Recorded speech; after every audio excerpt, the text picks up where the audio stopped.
Nah, Assalamualaikum warahmatullahi wabarakatuh. Alhamdulillah wassalatu wassalamu ala Rasulillah wa ala alihi wa man wala. Rabbi shrah li sadri wa yassir li amri wahlul 'uqdatam min lisani yafqahu qawli. Rabbana urzuqna ilman nafi'a wa rizqan thayyiba wa amalan mutaqabbala.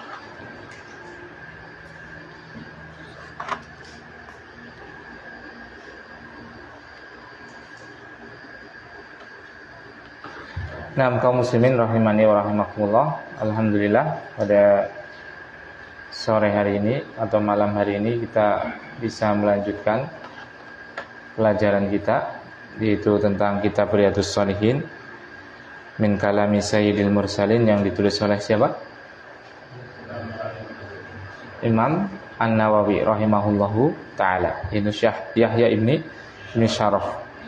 Salawat dan salam semoga tercurahkan kepada Nabi kita yang mulia Muhammad sallallahu alaihi wasallam serta keluarganya, sahabatnya dan seluruh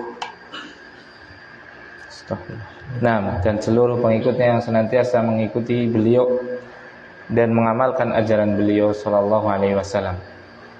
Nah, kaum muslimin rahimani wa rahimakumullah, melanjutkan hadis kita. Kita masih sampai hadis ke-6 kemarin. Dari sahabat siapa kemarin?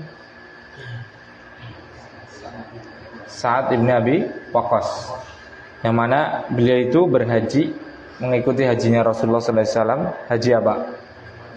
Haji wada. Itu Rasulullah SAW itu haji satu kali saja pada tahun 10 Hijriah, dan beliau wafat pada tahun 11 Hijriah. Nah, waktu haji dengan Rasulullah SAW beliau itu sakit. Siapa yang sakit? Sa'ad ibn Abi Waqqas, yang sakitnya sangat parah, yang dikhawatirkan akan meninggal. Maka Rasulullah SAW menjenguk beliau. Kemudian beliau meminta, Sa'ad ibn Abi Waqqas itu meminta saran kepada Rasulullah SAW, karena beliau itu orang yang dianugerahkan oleh Allah kekayaan yang luar biasa, dan waktu itu hanya punya satu ahli waris, yaitu anak perempuan, seperti itu. Nah, makanya beliau minta saran, karena beliau itu dan para sahabat lainnya itu secara umum itu sangat tamak dengan amal soleh, sangat tamak untuk berbuat amal soleh untuk akhirat, seperti itu. Makanya beliau meminta saran kepada Rasulullah untuk sedekahkan, menginfakkan hartanya sebesar berapa? 2/3 bagian dari hartanya. Dan Rasulullah SAW itu tidak mengizinkan, padahal beliau sudah menyiapkan 1/3 untuk anak putrinya, begitu kan, untuk ahli warisnya. Sampai tawar menawar, akhirnya diizinkan berapa? 1/3, tidak boleh lebih dari 1/3, disunahkan lebih kecil dari 1/3, seperti itu. Nah, dan akhirnya Rasulullah SAW mengizinkan seperti itu. Kemudian Rasulullah mengingatkan bahwasanya seandainya seseorang itu meninggal dalam keadaan dia meninggalkan harta warisan yang banyak untuk anak keturunannya, agar tidak minta-minta, tidak menjadi pengemis dan yang lainnya seperti itu lebih baik daripada meninggalkannya dalam keadaan yang fakir dan miskin, seperti itu. Jadi di sini kita melihat ajarannya Rasulullah, ajaran Islam, bahwasanya tidak menghindar dengan dunia, bahkan diperintahkan untuk kita mencari dunia, cuma tidak pernah menjadikan dunia itu masuk ke dalam hati kita. Itu poin yang penting. Bahkan Allah SWT memerintahkan untuk mencari dunia. Wabtaghi fima ataqallahu daral akhirah. Cari tentang negeri akhirat. Makanya yang pertama itu akhirat dulu, karena tujuan kita adalah akhirat. Tapi kata Allah SWT, wala tansa nasibaka minad dunya. Adapun engkau jangan lupa bagianmu di dunia. Ya, karena kita hidup di dunia, seperti itu kan. Seperti itu ya. Kita yang realistis saja, seperti itu. Dan tidak menjadikan dunia ini sebagai tujuan, tapi sebagai wasilah. Makanya Ibnu Qayyim rahimahullah ta'ala itu mengatakan, az-zuhdu faradul qalbi anid dunya la al-yad. Yang namanya zuhud itu adalah kosongnya hati dari dunia. Dunia nggak masuk ke hati. Bukan maksudnya kosongnya tangan dari dunia. Berarti maksudnya apa? Tangan mempunyai dunia, tapi tidak sampai dimasukkan ke hati. Itu zuhud. Seperti itu. Punya dunia, tapi dunianya tidak dimasukkan ke dalam hati. Seperti itu. Nah, kita lanjutkan. Qala, berkata, yaitu Sa'ad bin Abi Waqqas, faqultu ya Rasulullah ukhallafu ba'da ashabi, apa aku akan ditinggalkan setelah sahabat-sahabatku pulang?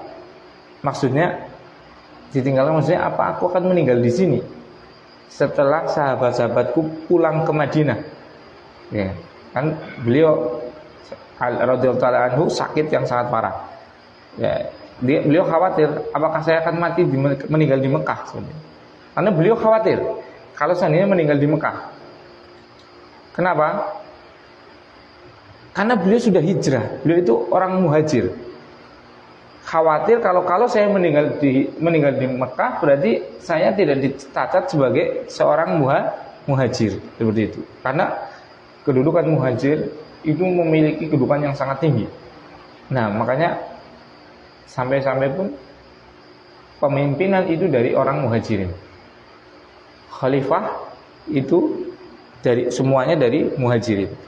Abu Bakar muhajir, Umar muhajir, Utsman, Ali itu kan dari muhajirin. Sampai pun Muawiyah, sahabat yang masuk Islamnya itu akhir-akhir. Tapi karena beliau adalah berhijrah seperti itu, dia berhak. Al-Ansar tidak seperti itu.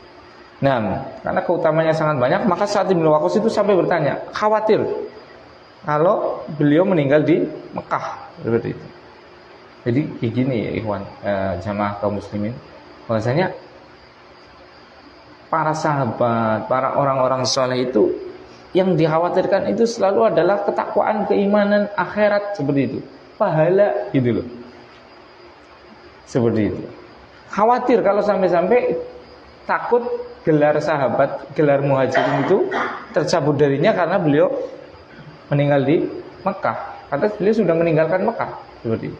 Nah, kemudian kata Rasulullah sallallahu alaihi wasallam mengatakan, qal innaka lan tukhallafa fata'mala amalan tabtaghi bihi wajhallah illa izdadta bihi darajatan wa rif'atan. Innaka lan tukhallaf, sesungguhnya kamu tidaklah ditinggalkan, kemudian kamu melakukan amal soleh maksudnya, yang dengannya engkau mencari wajahnya Allah. Amal soleh mencari wajahnya Allah. Wajah di sini apa? Ridho atau wajah? Wajah. Berarti kita beramal untuk wajahnya Allah atau keridhoannya Allah. Bagaimana? Wajah Allah itu ditakwil atau tidak? Ditakwil dengan sifat yang lain atau memang betul-betul wajah Allah? Wajah Allah. Gak boleh kita mentakwil seperti itu. Nah, Allah menetapkan baginya wajah, ya kita imani seperti itu. Kita mencari wajah Allah, berarti dengan amal kita mencari wajah Allah. Memang kita mencari wajah Allah. Kapan kita ketemu dengan wajah Allah, melihat wajah Allah Subhanahu wa taala? Di surga. Berarti hakikatnya kita mencari dengan amal soleh kita adalah surga. Boleh tidak? Boleh. Seperti itu. Karena kita nanti di surga itu betul-betul akan melihat wajah Allah Subhanahu wa taala. Innakum satarawna rabbakum kama tarawna al-qamara lailatal badr. Sungguh kalian itu akan melihat Tuhan kalian sebagaimana kalian melihat bulan di malam purnama. Kalian tidak berdesak-desakan seperti itu. Jadi kita beramal soleh, boleh kita meniatkan dengan mencari wajahnya Allah kelak di surganya Allah Subhanahu wa taala. Seperti itu. Allah akan menampakkan, tapi wajahnya saja, sebagaimana yang dikhabarkan oleh Rasulullah sallallahu alaihi wasallam. Sungguhnya tidaklah engkau meninggal, tidaklah engkau ditinggalkan, dan engkau beramal dengan amalan soleh yang dengannya engkau mencari wajah Allah, kecuali engkau akan mendapatkan darajah mendapatkan derajat dan ketinggian seperti itu. Nah, jadi ini masih urgensi dengan niat, karena beramal soleh yang dicari adalah wajahnya Allah Subhanahu wa taala. Wala'allaka an tukhallafa hatta yantafi'a bika aqwamun. Tapi Rasulullah SAW itu mendoakan agar beliau Sa'ad bin Abi Waqqas itu tidak meninggal, sembuh seperti itu. Nah, jadi ini kan sakitnya sangat parah, sampai-sampai yang merasa sakit aja, yang sakit aja sudah merasa, aduh kayaknya tak rampung gini aku ge. Orang bisa balik karing Madinah. Tapi Rasulullah SAW mengharapkan dan berdoa supaya Sa'ad bin Abi Waqqas itu apa? Tidak ditinggalkan. Maksudnya tidak ditinggalkan dunia. Maksudnya dia tetap hidup seperti itu. Tetap hidup. Dan makanya atas harapan Rasulullah dan doa Rasulullah SAW ini, akhirnya beliau itu hidup dalam waktu yang sangat lama sampai memiliki keturunan, dikisahkan itu memiliki 17 putra dan 12 putri. Padahal waktu sakit ini beliau punya 1 putri seperti itu. Berarti umurnya dipanjangkan. 6. Hatta yantafi'a bika aqwamun, sehingga ada orang yang bisa mengambil manfaat darimu.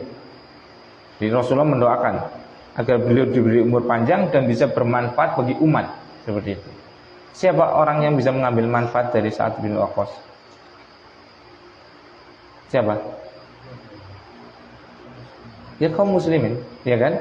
Seperti itu. Dengan ilmunya, dengan kedermawanan dan yang lainnya seperti itu.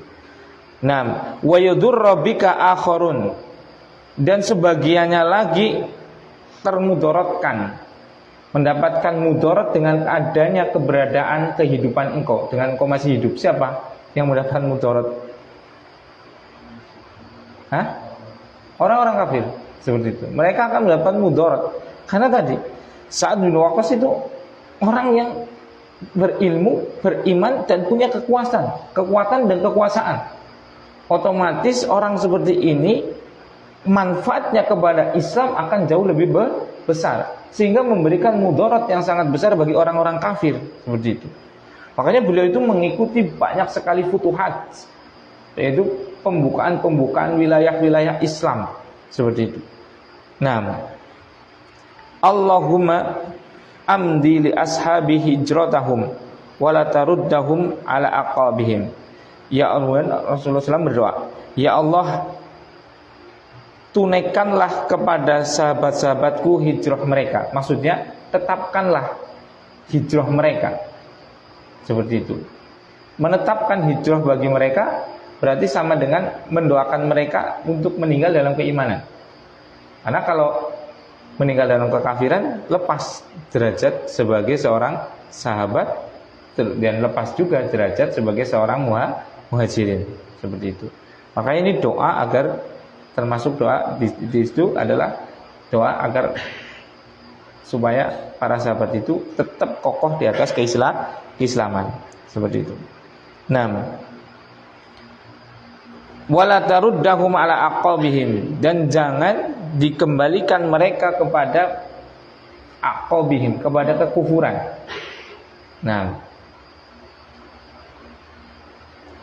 lakinil ba'is Sa'ad ibni Khawlah, tetapi yang kasihan itu adalah Sa'ad ibni Khawlah. Kenapa? Karena beliau itu meninggal di Mekah. Jadi beliau juga sakit di situ. Beliau seorang muhajir dan beliau meninggal di Mekah seperti itu. Nah, jadi ini menyelesaikan hadis yang kemarin. Nah, ada pertanyaan tentang hadis yang ke-6 ini, silakan. Nah, kalau nggak ada, kita lanjutkan hadis yang ke-7. Qala al-mu'allif rahimahullah ta'ala, al-haditsu as-sabi'u, hadis yang ke-7. Wa Nabi Hurairah Abdurrahman ibn Sakhrin radhiyallahu ta'ala anhu qala Rasulullah sallallahu alaihi wasallam, innallaha la yanzuru ila ajzamikum wala ila suwarikum walakin yanzuru ila qulubikum wa a'malikum. Rawahu Muslim. Nah, dari sahabat yang mulia Abu Hurairah Abdurrahman ibn Sahrin. Nah, sekarang kita mendapatkan nama sahabat baru, yaitu siapa? Abu Hurairah. Dan ini termasuk sahabat nomor 1 dalam periwayatan hadis. Jadi beliau itu meriwayatkan sekitar 5.347 hadis. Seperti itu.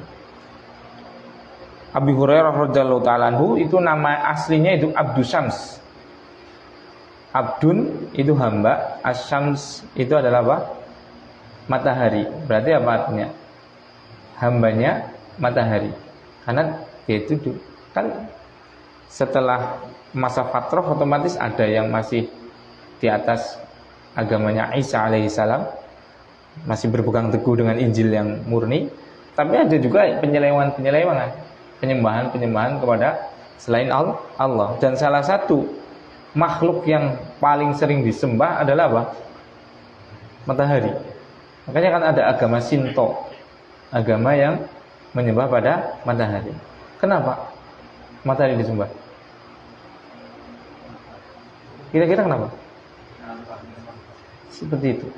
Jadi secara kodrat itu manusia itu memang sudah diciptakan dalam keadaan untuk tunduk kepada zat penguasa yang tunggal. Cuma ejawantahnya, penafsirannya terhadap zat yang tunggal itu yang nanti akan masih salim, masih selamat atau tidak.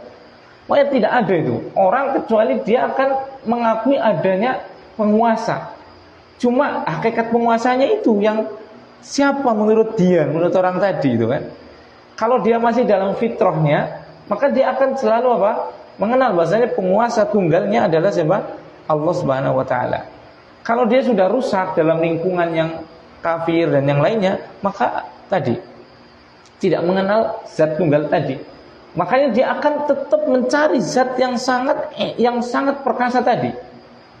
Makanya salah satunya adalah banyak yang mereka menyembah apa? Matahari. Kenapa? Ya kan matahari hewan. Bagaimana manfaatnya matahari kepada kehidupan di alam raya? Ya tidak. Kita semua memanfaatkan matahari, tumbuhan memanfaatkan matahari. Makanya adanya dunia ini menurut mereka mungkin ya, menurut mereka bukan menurut kita seperti itu kan. Coba, kan dari matahari. Kata mereka siklus hujan. Ada uap, kemudian apa? Menguap air, terus ke gunung, jadi awan ke gunung jatuh, alih lagi ke laut, begitu terusnya. Kan kalau nggak ada matahari menurut mereka nggak ada siklus hujan. Dengannya ada siklus hujan, kenapa? Adanya tumbuhan, hidup tumbuhan.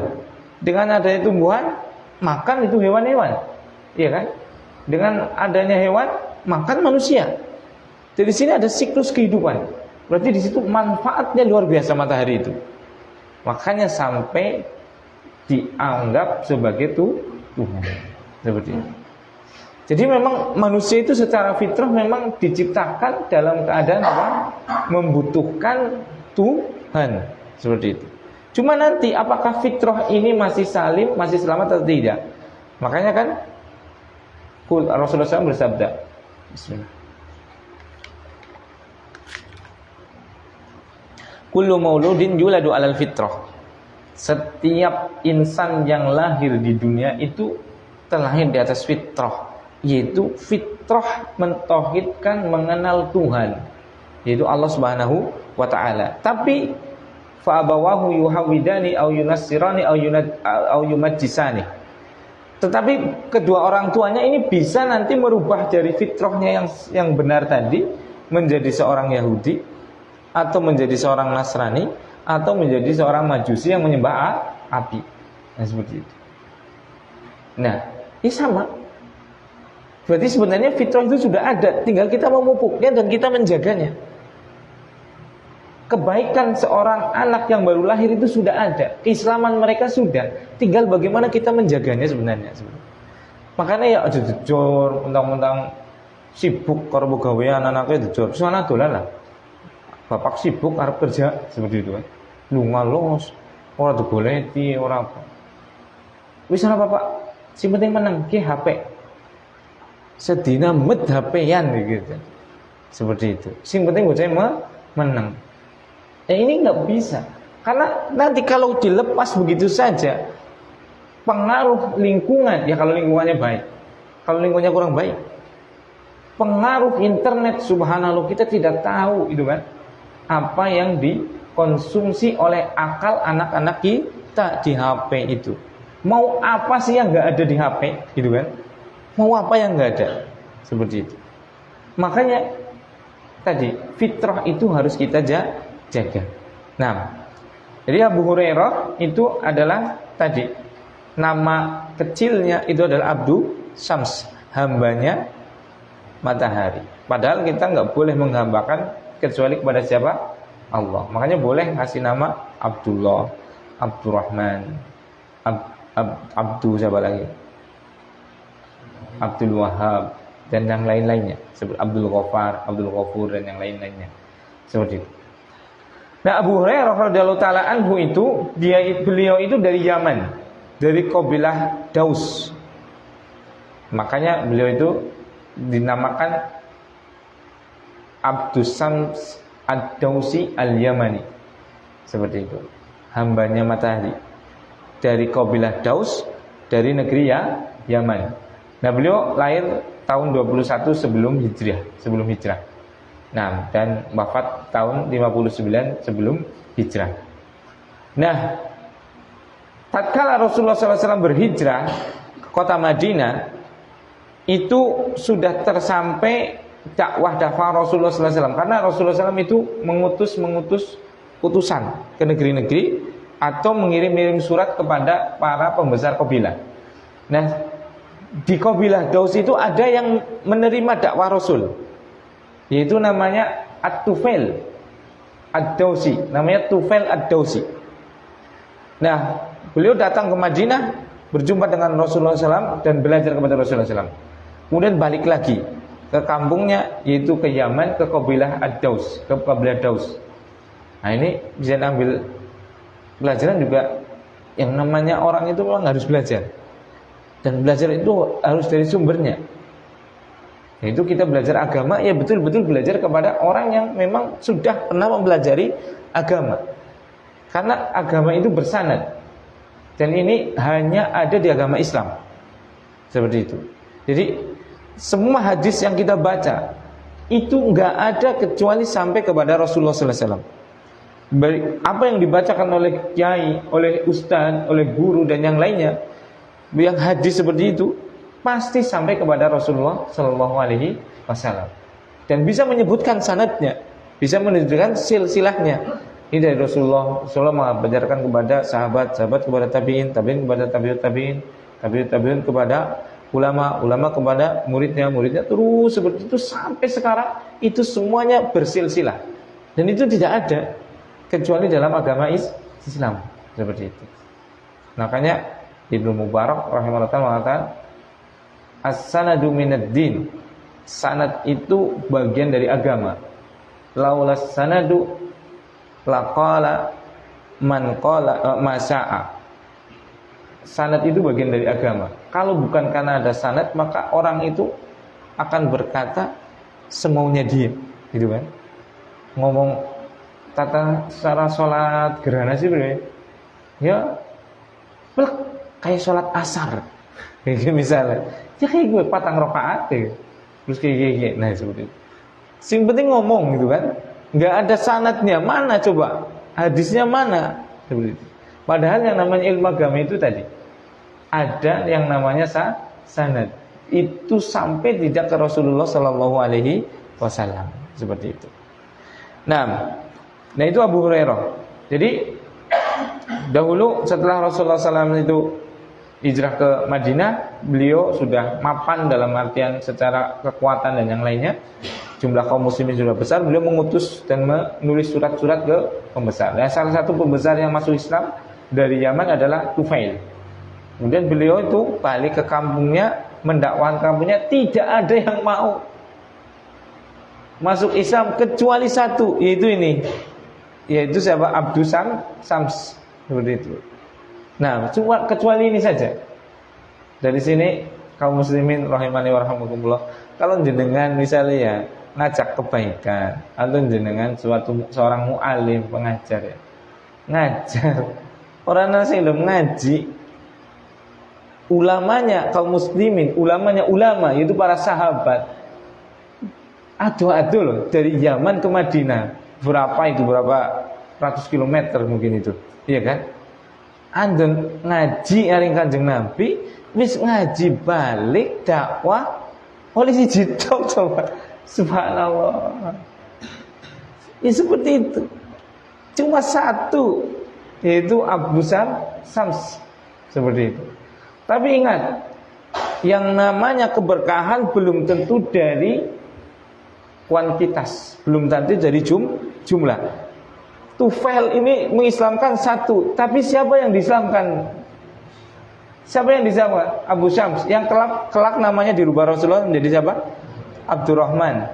Abu Hurairah itu julukannya Abdurrahman. Kelak jadi Abu Hurairah. Siapa Abu Hurairah? Siapa Abu Hurairah?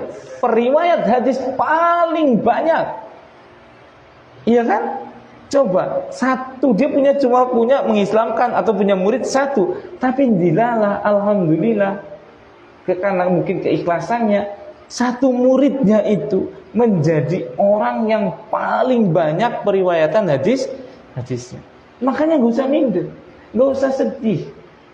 Kita menyampaikan kebaikan, kita berdakwah kebaikan, sing melu si jitok Pak Wasid. Sing melu Pak Wasid tok, siapa ngerti putra putrine Pak Wasid, ana sing mondok belajar agama, keterima nang Madinah, nang kotane Kanjeng Nabi sallallahu alaihi wasallam, sekuliah S1 wis kurang, S2 wis kurang, S3 wis kurang. Wah, terus sekolah ngaji, balik-balik dari ulama Indonesia. Siapa tahu coba. Iya kan? Padahal mau ngejek si jitok Pak Wasid tok seperti itu. Tapi berkah Pak Wasid ngulang anak yang biayani anak yang ngasih misalnya kayak gitu. Subhanallah. Iya kan? Makanya enggak usah dalam kita berdakwah itu memikirkan kuantitas jumlah. Pikirkan aja apa? Ikhlas lillahi ta'ala dan menyampaikan ilmu yang benar seperti itu. Siapa tahu keberkahan.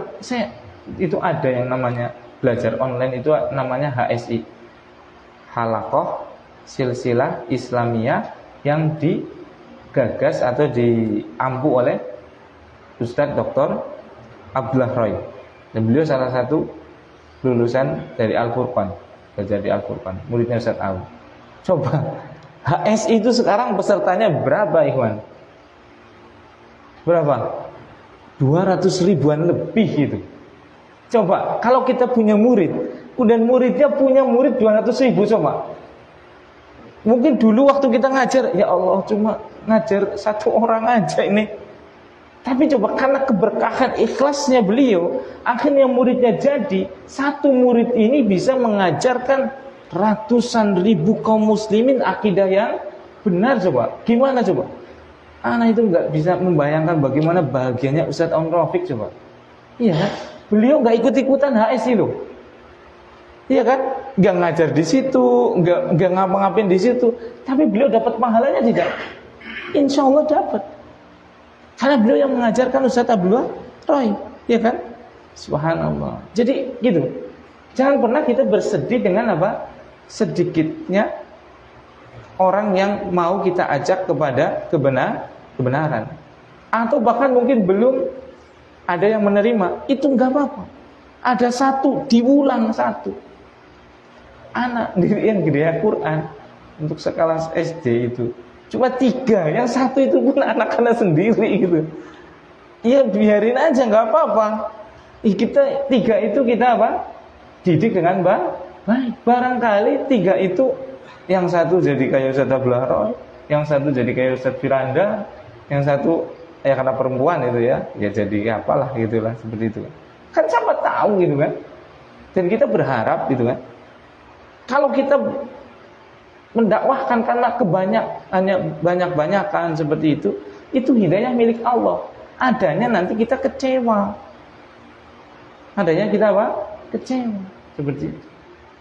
Nah, itu Tufail Ad-Dausi Aduh sekarang Yaman maring Madinah ngaji marang Kanjeng Nabi, wis pinter balik maring kabilahe sing gelem melu mung siji tok, yaitu Abdus Sams. Tapi Masya Allah, Abdus Sams ini tatkala sudah Islam, beliau itu pengen ketemu Kanjeng Nabi SAW untuk berbaiat sehingga mendapatkan gelar apa? Gelar apa? Sahabat. Iya kan? Orang yang sezaman dengan Nabi tapi tidak pernah bertemu dengan Nabi itu tidak akan mendapatkan namanya gelar apa? Sahabat. Makanya Uwais Al-Qarni sebaik-baik tabi'in itu sebenarnya semasa dengan Rasulullah SAW. Tapi beliau itu nggak bisa ketemu Rasulullah SAW. Kenapa? Karena beliau memiliki orang tua, ibu, nggak bisa ditinggal. Akhirnya beliau berbakti kepada ibunya seperti itu, sehingga terlewatkan untuk mendapatkan predikat yang paling mulia, yaitu siapa? Sahabat. Tapi kan kelewatan dari situ, beliau menjadi predikat apa? Sebaik-baik siapa? Tabi'in seperti itu kan, seperti itu.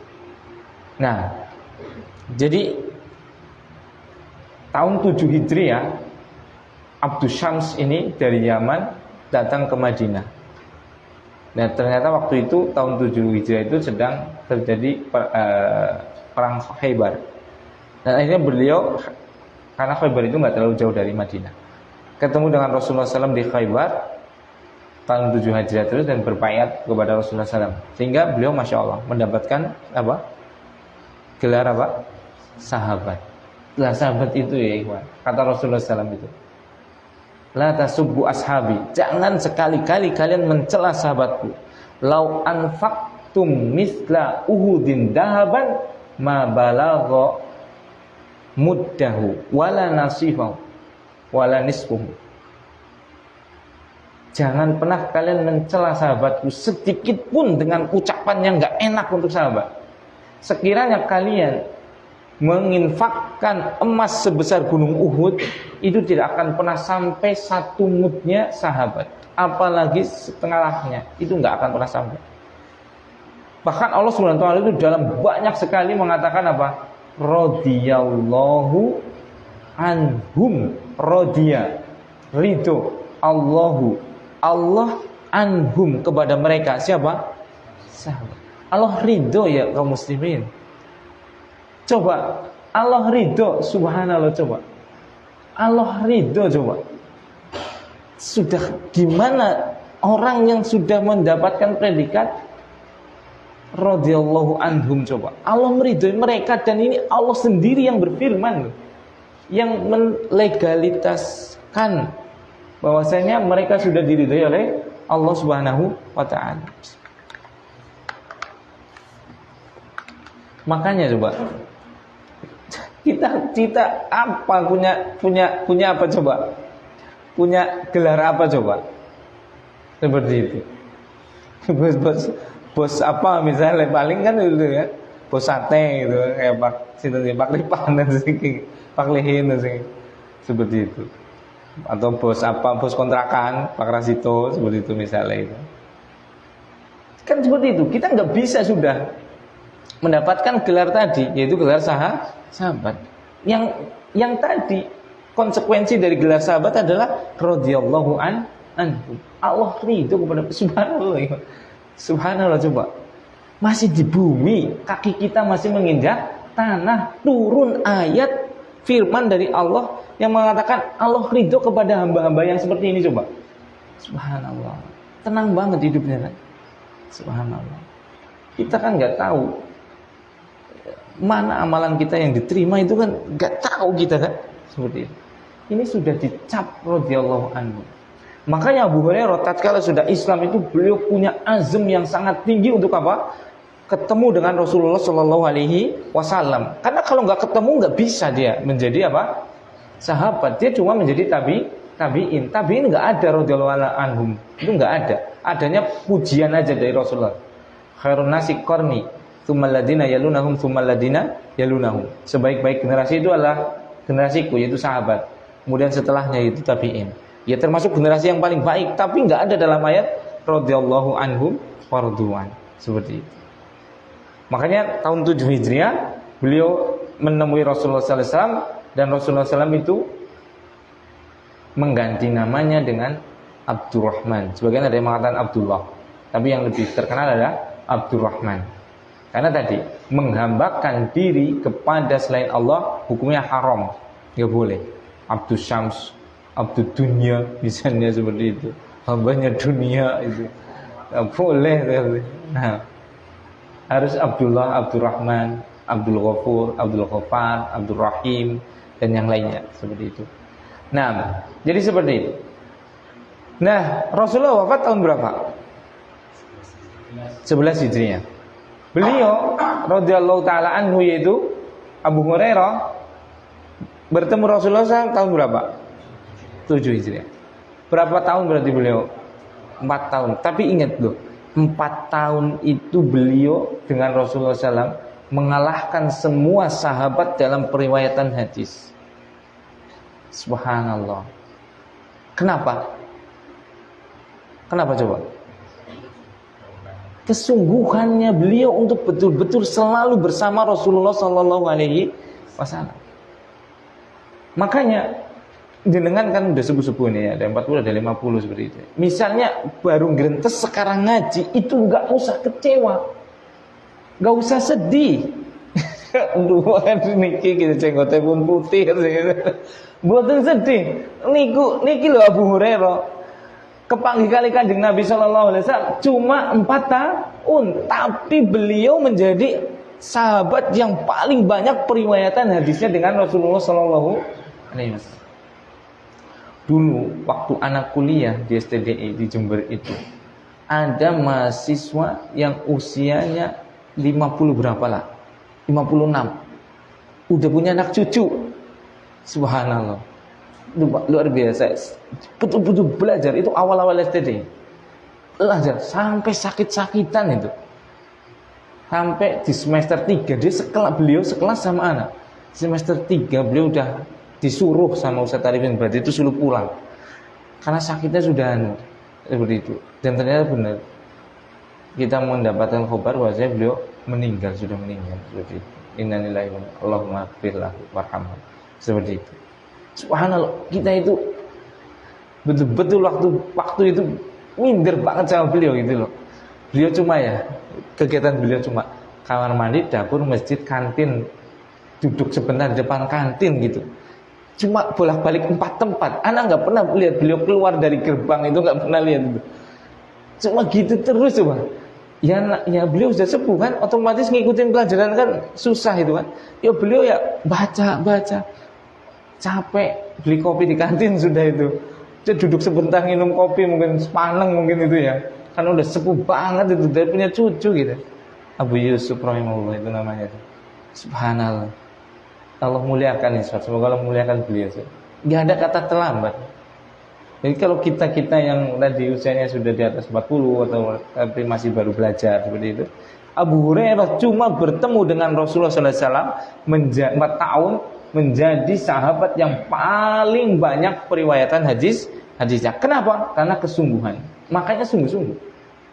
Makanya kesungguhan beliau radhiyallahu taala anhu itu, beliau itu sampai ndekem saja di masjid. Karena belajar seperti itu. Itu pilihan. Masing-masing kita punya pilihan. Dan kita tahu mana yang lebih bermanfaat untuk kita. Bisa jadi belajar fokus dengan agama itu baik, yang terbaik untuk kita. Bisa jadi bagi seseorang yang terbaik baginya adalah apa? Mungkin dengan berusaha. Ya, kita masing-masing orang lebih tahu dengan keadaan diri kita, potensi kita terbaik di mana gitu loh. Anak itu memang orang kalau bidik usaha itu jadi terus ya. Misalnya seperti itu. Mungkin dengan dia menjadi pengusaha muslim, entrepreneur muslim, mungkin itu lebih baik di situ. Tapi ingat, tetap ngaji. Iya, orang katang seminggu ping telu atau ping pira lah itu. Atau minim bantu udah seminggu sepisan. Mbok apa? Mbok enak, mbok dunia mbok enak. Duit rupiah mbok enak. Dan kalau duit abang-abang coba, yakin sumringah, iya kan? Duitnya nang dompet abang kabeh lah sing ewon seperti itu, sumringah, seneng, iya tidak? Nggak apa-apa bisa. Yang ora dijirek karo ilmu agama, mbok ngasih kelalen. Wah, akhirnya ngeliat duit, boy. Ngeliat duit, mangan duit, ngeliat duit, mangan duit, ngeliat duit. Intinya ngeliat duit kalau buang duit itu. Nah, seperti itu. Tapi kalau dengan ngaji, nanti tadi dia dititipkan oleh Allah Subhanahu wa taala kekayaan, dia betul-betul akan apa? Membelanjakannya tepat sasaran. Seperti itu kan? Digunakan pembelanjaan yang tepat. Misalnya menyekolahkan anak-anaknya, membangun pondok pesantren, membiayai para santri, seperti itu. Menolong para duat, para dai dan yang lainnya, seperti itu. Tapi kalau tadi dia lupa ngaji, keenakan. Dalam tokonya rame banget, ngitungi duit seneng. Ada nasar, mengkolah. Sholat jamaah kan sunnah. Wis arep anu lah engkolah. Wis mepet banget ya sholat. Kudubruk. Ora dikira ajan. Balik maning ngaring laci ngitungi duit maning seperti itu.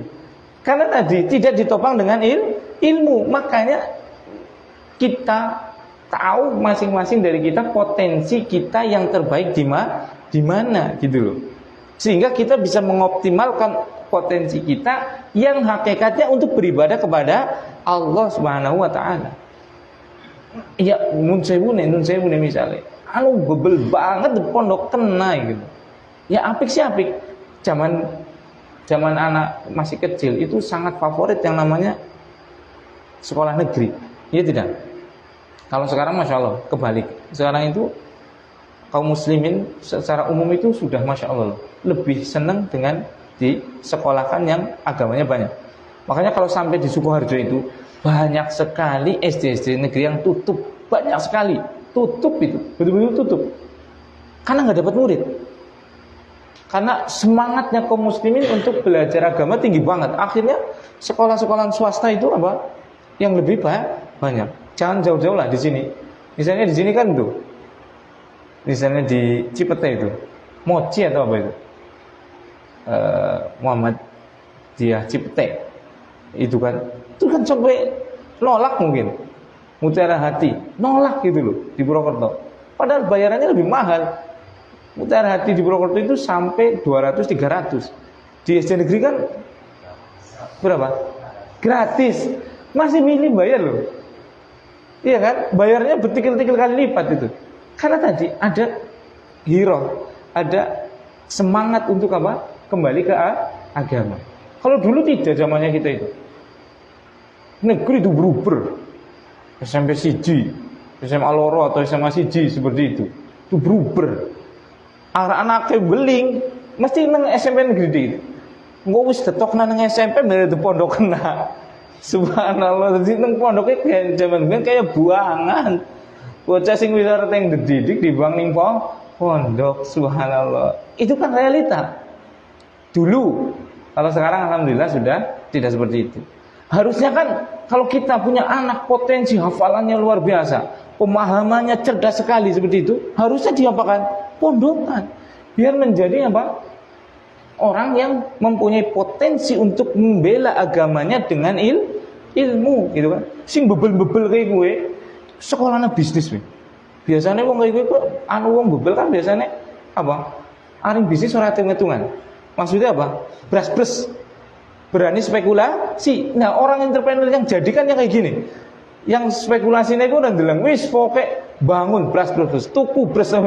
Berarti apa rugi ora urus, yang penting usaha, gitu kan? Nah, pengusaha kan harusnya kayak gini. Sing ora pate perhitungan. Nah, kalau orang yang akalnya cerdas, apa-apa perhitungan. Mau disit. Ngudus tuku 1.500.000. Lah. Dedol paling 3 bulan apa 4 bulan payu 2 juta. 400.000 yo. 5 bulan berarti sebulan berarti 120, 120.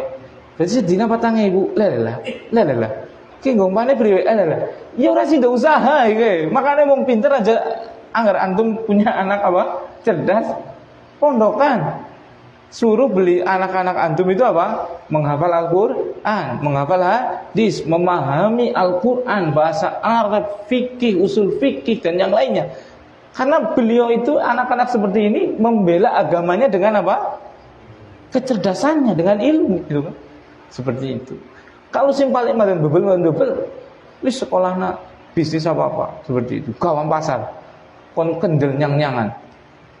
Wong pinteran nyang-nyangan yang blundet, ora rampung-rampung, wong pasar wak geret-geretan barang ki nggone kaji darman, ki nggone kaji kirah iki misalnya kan sayur iki kan.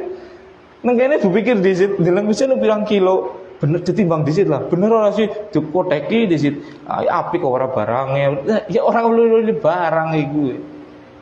Harus tadi. Makanya Abu Hurairah radhiyallahu taala anhu melihat potensi dirinya itu adalah memiliki kekuatan dan pemahaman yang kuat. Sehingga apa? Beliau memilih untuk menjadi penuntut ilmu. Konsekuensinya apa? Beliau itu orang miskin, enggak umum miskinnya. Enggak umum. Sampai itu orang-orang itu melihat beliau itu di antara mimbar Rasulullah SAW itu pingsan. Saking apa? Kelaparan. Tapi beliau enggak minta-minta. Karena tadi dia memilih kelaparan itu karena beliau enggak ingin terlewatkan dengan Rasulullah Shallallahu Alaihi Wasallam. Jadi dia nggak bisa kerja kan, karena belum ngikutin gundilin kanjeng Nabi Shallallahu Alaihi Wasallam. Karena beliau tahu potensi pada dirinya adalah kecerdasan, kekuatan hafalan, sehingga dia pengen bermanfaat dengan apa? Ilmunya. Seperti itu. Ada yang potensinya mungkin di kekuatan, Khalid bin Walid. Makanya kan meriwayatkan hadisnya sedikit, iya kan? Tapi coba. Khalid jadi panglima, minder kabeh lawane. Iya tidak? Aduh, panglimanya Khalid wis guru mendisit orang-orang kafir, iya kan? Takut duluan kan? Sampai-sampai zamannya Umar itu Khalid diganti itu kan? Karena apa? Takut tawakalnya kepada Khalid itu loh. Wis pokoknya karena Khalid anteng lah, wis tenang bae. Khalid panglimanya menang. Mbok ngasih kayak gue. Seperti ini. Ada yang kaya Abdurrahman ibnu Auf, coba saudagar kaya raya kan? Banyak gak periwayatan hadisnya? Tidak, tapi coba dengan apa? Hartanya. Utsman bin Affan sampai sekarang masih punya rekening di Bank Saudi, ya kan? Subhanallah. Tapi hadisnya sedikit. Abu Bakar, beliau pandai dalam memimpin, ya kan? Coba hadisnya berapa? Periwayatan hadisnya. Iya kan? Karena beliau sibuk dengan kepemimpinan. Bukan beliau nggak tahu hadis, bukan. Beliau orang yang sangat alim, tapi untuk mengajar sibuk beliau karena pemimpin. Nah, masing-masing kita tahu potensinya. Antum punya potensi di mana? Gunakan potensi itu terbaik tersebut untuk berkhidmat kepada Islam. Kan seperti itu. Nah itu Abu Hurairah radhiyallahu taala anhu. Nah, beliau lebih dikenal dengan Abu Hurairah. Sebenarnya ada panggilan yang beliau lebih senang disebut. Beliau itu Abu Hurairah itu artinya apa? Abu apa? Bapak. Hurairah hir, kucing, itu kan hirun. Kitun hirun, kucing. Jadi Abu Hurairah itu bapaknya kucing. Kenapa? Karena Abu Hurairah itu dulu waktu di kampung itu kan mengembala kambing. Mengembala kambing itu lihat kucing dan beliau ambil kucingnya terus buat gelewean terus dan senang terus sama kucing tersebut. Jadi dipanggil sama teman-temannya adalah Abu Hurairah, bapaknya kucing, seperti itu. Nah, tapi nang kanjeng Nabi sebenarnya enggak Abu Hurairah, Abu Hirin. Tapi lebih terkenal Abu Hurairah.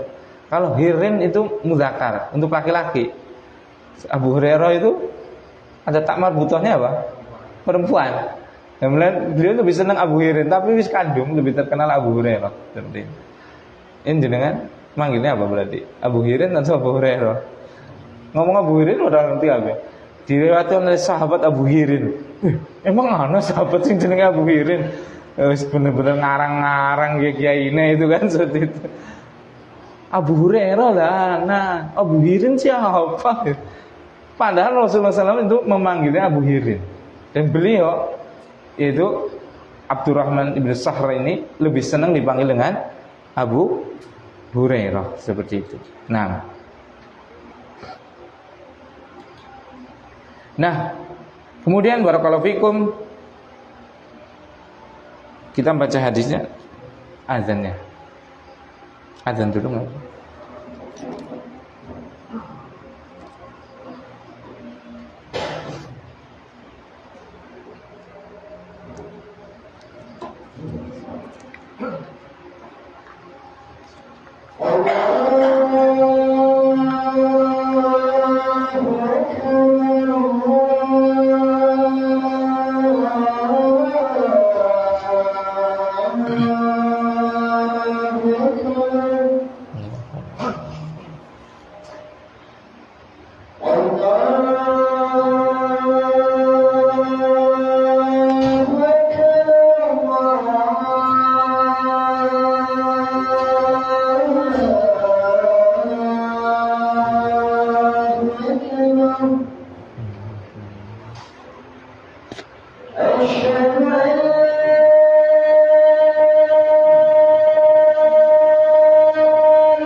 Nah, kita lanjutkan. Kemudian isi hadisnya, qala Rasulullah sallallahu alaihi wasallam. Berkata Abu Hurairah radhiyallahu ta'ala anhu, bersabda Rasulullah sallallahu alaihi wasallam, "Innallaha la yanzuru ila ajzamikum." Sungguh Allah itu tidak melihat kepada jisim badan kalian, wala ila suwarikum, dan tidak melihat kepada surah bentuk kalian, walakin yanzuru ila qulubikum wa amalikum. tetapi Allah melihat kepada qulub kalian dan amal-amal kalian.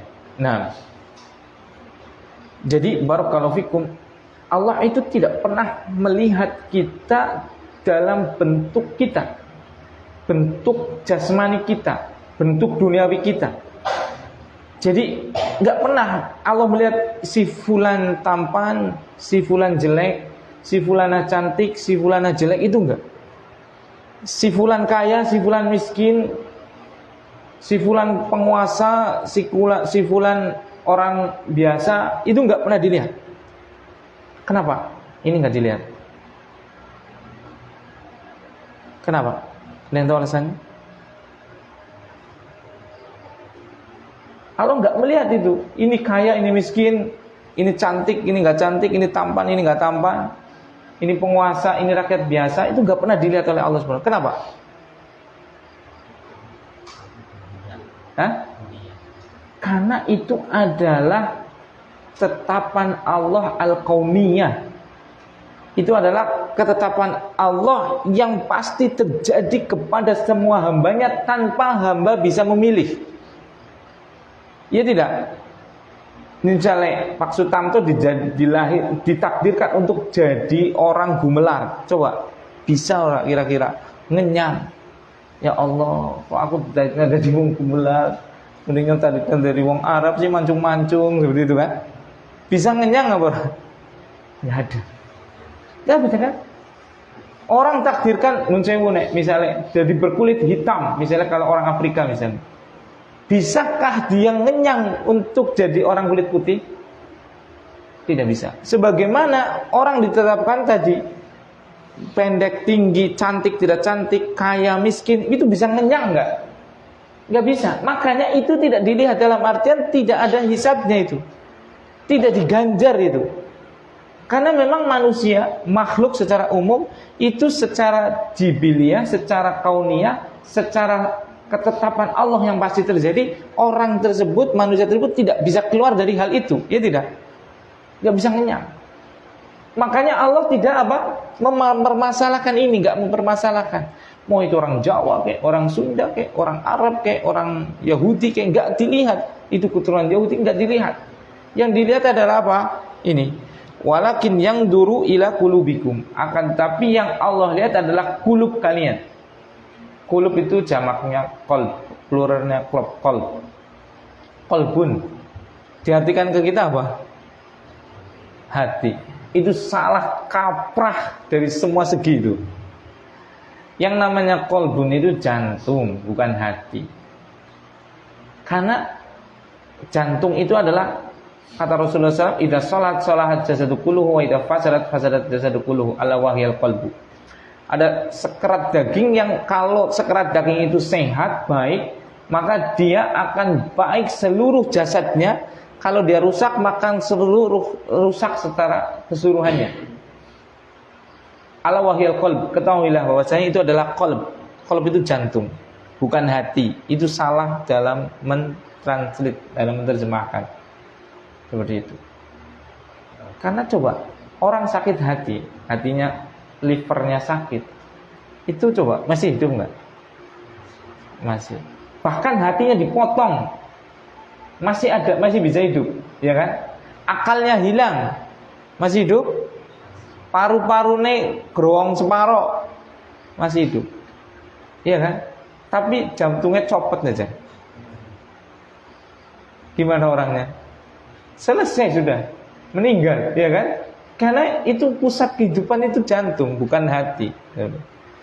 Nah, kemudian di sini tetapi Allah melihat jantung kalian. Tapi ini diterima jantung, bagus banget ya. Aneh banget kan? Karena itulah pepatah kita orang Jawa, apa?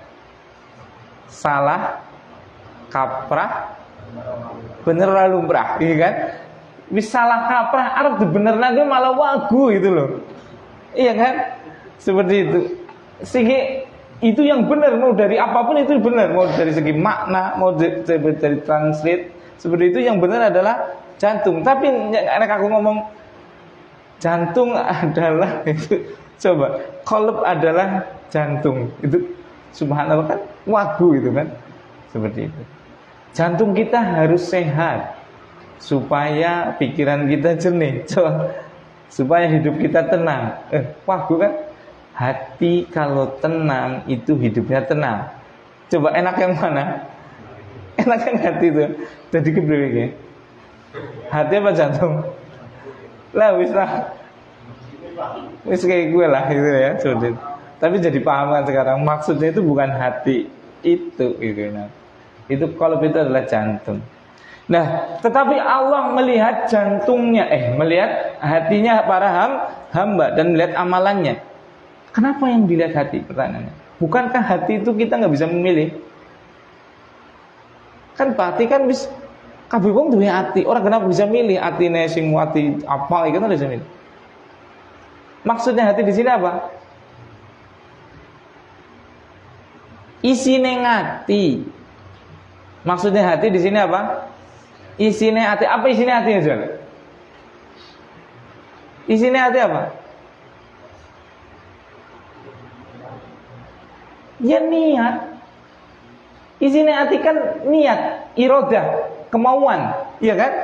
Ya, hati kan di sini itu kan. Coba yang menggerakkan antum untuk bersolat, puasa, zakat, bekerja dan yang lain berpikir itu kan hati. Iya kan? Berarti yang dilihat adalah hati, maksudnya adalah isinya hati. Apa isinya hati? Ya niat, ya kemauan dan yang lainnya. Kenapa? Karena ini manusia itu memilih di sini, bisa memilih, ya tidak? Iya tidak?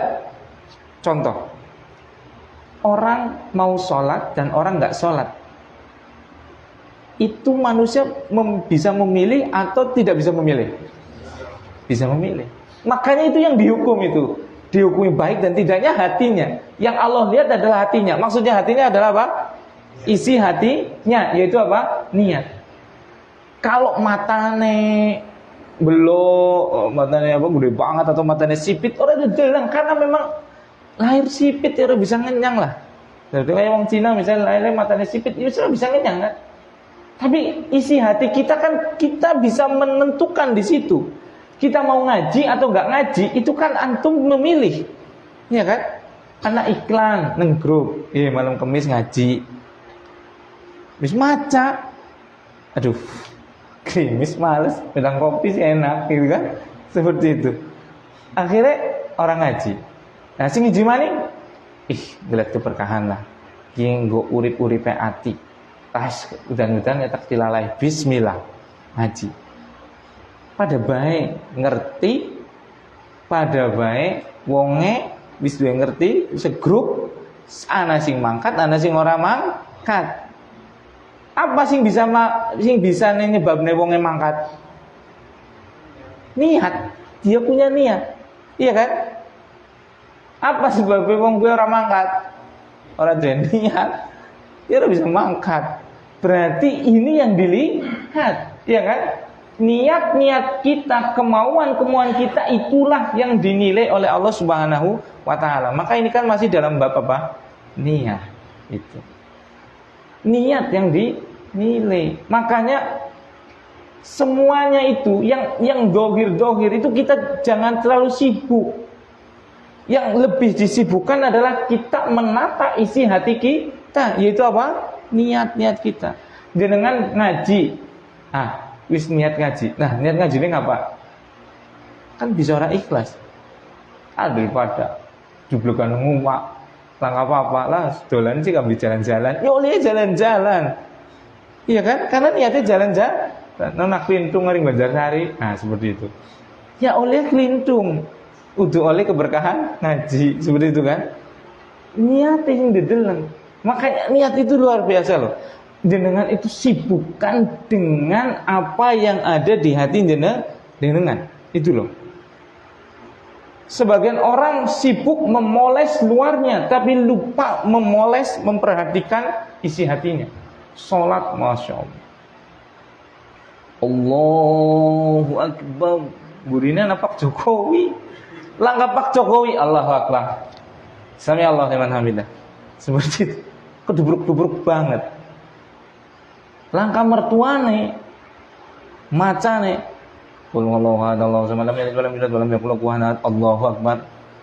Ana mertuane alif lam mim. Allahu la ilaha illa huwal hayyul qayyum. Al-Imran diwaca.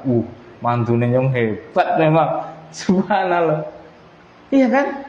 Memoles kita, coba koreksi itu loh. Koreksi anak sendiri misalnya lah kita. Ini buat pelajaran pengingat buat anak pribadi. Semoga bisa bermakna. Coba koreksi itu loh. Kita melakukan ini semua itu niatnya apa? Itu yang dilihat oleh Allah Subhanahu wa taala dan Allah tahu, dan nanti di akhirat itu Allah dalam firman-Nya apa? Yauma tublas sarair. Allah tampakkan seluruh rahasia-rahasia yang ada di hati. Ini yang anak paling ngeri banget ini loh. Ayat, salah satu ayat yang anak nggak pernah lupa dan selalu teringat ini. Yauma tublas sarair. Hari di mana seluruh rahasia ditampakkan coba. Ya kita kan nggak tahu anak duduk di sini itu niatnya untuk apa coba. Kalau niatnya untuk thalabus suhroh, untuk mencari ketenaran coba. Allah tahu dan Allah akan tampakkan niat itu. Makanya ikhwan sering-sering barakallahu fikum apa? Mengoreksi niat kita dalam seluruh amalan hidup kita. Makanya misalnya dengan itu kayak gini. Coba bertanya tentang tatkala jenengan sendiri dengan banyak orang. Misal, jenengan kalau ada orang Masya Allah sholat sunnahnya itu luar biasa. Allahu Akbar. Cuek. Coba nemu mah. Tanya kepada diri saya dijawab. Itu pertanyaan untuk diri antum sendiri, kepada diri anak sendiri. Coba kalau di rumah, bagaimana? Seperti itu loh.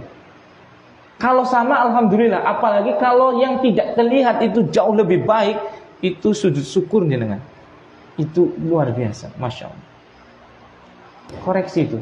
Apa yang ada di dada kita, yang ada di hati kita, berapa niat kita, itu untuk apa? Seperti itu. Karena apa? Motivasinya apa? Seperti itu. Nah, itu. Wa a'malikum. Tapi Allah melihat pada niat-niat kita dan amalan kita. Jadi di sini nggak cuma niat loh ya, tapi juga apa? Amal. Nyong wis niat ngaji Banjarsari kok, tapi orang sida lah. Lalu sanoi. Itu tetap aja yang dilihat itu bukan cuma niat, tapi apa? Amal juga. Berarti niat dan amal itu harus seimbang. Berapa banyak loh jenengan mireng nih loh. Yakin Pak. Kulo janjane wis kepengin banget nutup aurat ibu-ibu biasanya kan, atau mbak-mbak, ibu-ibu sih wis tua biasanya malah rajin. Sing mbak-mbak iki biasanya. Yakin aku wis pengen tapi niate wis ana. Ya kan jenengan kan mireng kan sih kan. Niate wis ana tapi urung bisa. Nah, itu dilihat juga, enggak cuma niatnya itu kan, yang dilihat juga niat dan amal. Ngerti janjane riba gue haram seharam-haram nih. Nyong wis niat arep ora riba maning. Tapi, nah, benar tapi ini gak cuma niat yang dilihat, tapi juga apa? Amal. Jadi yang dilihat itu niatnya itu lillahi ta'ala atau tidak, amalannya sesuai tidak dengan Rasulullah Sallallahu Alaihi Wasallam. Semua orang Islam tatkala beribadah, insya Allah itu niatnya karena Allah, ya tidak. Tapi belum tentu amalnya sesuai dengan Rasulullah Sallallahu Alaihi Wasallam, iya kan? Berarti ini dari sini kita tahu bahwasanya kehidupan kita itu harus didasari dua. Ibadah kita itu harus ada dua pondasi yang utama, yaitu apa yang di hati kita berupa apa? Niat ikhlas karena Allah, dan apa yang berupa amalan kita yaitu apa? Sesuai dengan Rasulullah Sallallahu Alaihi Wasallam. Jeneng kok dikiran kok anak dikir 10.000 sih, la ilaha 10.000 sih apa? Loh, niatnya aku lillah loh. Seperti itu misalnya. Lillahi ta'ala. Sing diucapkan pun sebaik-baik kalimat. Ya tidak? La ilaha illallah loh. Sebaik-baik kalimat. Tapi dia menentukan apa? 1.500 kali, ya 1.000 lah biasanya, atau 1.001. Malamnya malam Jumat, misal seperti itu. Sekarang niatnya bagus tidak? Bagus. Cukup niatnya bagus? Tidak. harus sesuai dengan Rasulullah Shallallahu Alaihi Wasallam. Karena apa? Allah tidak cuma melihat niat, Allah melihat niat dan melihat amal. Niat yang benar adalah ikhlas karena Allah Subhanahu Wa Taala. Amal yang benar adalah sesuai dengan Rasulullah Shallallahu Alaihi Wasallam. Dua-duanya harus sinkron, harus seimbang. Kalau tidak timpang salah satunya, mardud, tertolak. Amalannya benar tapi nggak ikhlas, diterima tidak? Tidak diterima. Niatnya ikhlas tapi tidak sesuai Rasul, diterima tidak? Dalilnya apa? Mundur nih nyong gawe-gawe ngarang-ngarang. Man ahdasa fi amrina hada ma laisa minhu fahuwa raddun. Siapa saja yang bermodifikasi, yang mengadakan amalan-amalan dalam perkara agamaku ini, perkara agama, ma laisa minhu, yang tidak ada contohnya, fahuwa raddun, maka pasti tertolong. Nah, seperti itu. Nah, itu yang bisa saya sampaikan jemaah kaum muslimin dan muslimat. Mohon maaf kalau ada tutur kata yang kurang berkenan. Pelajaran yang sangat penting dari sini bahwasanya kita, Allah Subhanahu wa taala tidak melihat kita dalam bentuk fisik kita, bentuk dunia kita, kekayaan kita, kekuasaan kita, tidak. Tapi Allah melihat apa? Isi hati kita, yaitu berupa niat, dan juga melihat apa? Amalan kita sesuai tidak dengan Rasulullah Shallallahu Alaihi Wasallam. Sebelum ditutup, barangkali ada yang bertanya, silakan. Nah, kalau tidak ada, maka kita cukupkan dengan bacaan kafaratul majlis. Subhanakallahumma wa bihamdika, asyhadu alla ilaha illa anta, astaghfiruka wa atubu ilaik. Assalamualaikum warahmatullahi wabarakatuh.